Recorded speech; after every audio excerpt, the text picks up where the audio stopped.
Во трошна куќа во која влагата и мувлата ѕиркаат од сите страни, живее 15-членото семејство Китановски во Скопски припор. 50-годишната Васка е самохрана мајка, болна и невработена, и вели дека децата ги гледа од милостина од луѓето и црквата. Со солзи во очите ја раскажува незината приказна како секојдневно сама се бори со болестите, бедата и сиромаштијата. Во куќарчето затековме неколку од 12 деца, од кои 7 се малолетни, 3 тинејџери, а 2 од ќерките се мажени.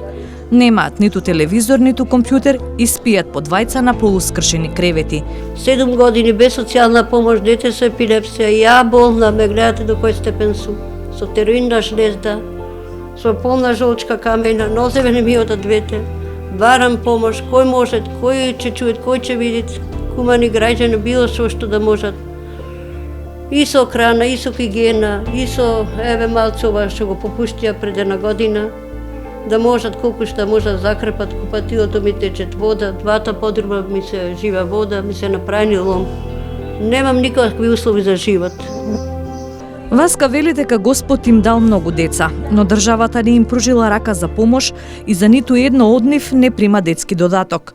Дури пред 5 години им ја укинали социјалната помош затоа што едно од поголемите деца се вработило и прима 11.000 денари плата. Собрајте до госпоđата Мила Цареска, 3 барања имам пратено и некри се јавив директно во министерството, ми се развика на шалтерот доле во кај што седат на портирница тие. Ми рекоа не можете вие до Мила Цареска да стигнете, викат. Ракометарите некри што ги доделија парите за сиромасите семејства. Кај ги однесе Филип Темелковски тие пари за огрев? 2 години, значи огрев ми вети, ни огрев ми даде, ни крана ми даде, ни ништо. Постарите деца и помагаат на Васка, перат на рака затоа што немаат машина за алишта. Мијат садови, готват, а се грижат и за едно од братчињата кој има епилепсија. Даниел е третиот син на Васка и еден од највредните во кујна. Пара место работа, значи кај што се превоме во Бирова. До сега ме немаат викнато за работа. Вака идам за шутови, за фасади, за помагање во продавници, некад за чистен, такви работи одам, а вака ме немаат викнато од држава за работа. Најмалите беа најљубопитни. Збунето ѕиркаа пред камерата на еден он со желба да кажат нешто. 11-годишниот Дамјан срамежливо вели дека јадат кога ќе сготват нешто по старите браќа и тоа најчесто макарони. Би сакал почесто да јаде сладолед и чоколадо, но не бара, затоа што знае дека мајка му нема пари да му купи.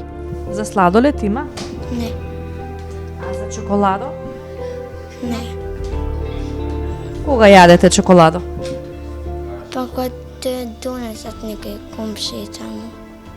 Семејството тоне во долгови од кои најголемиот е над 200.000 денари за струја и секојдневно добиваат закани дека ќе бидат исклучени.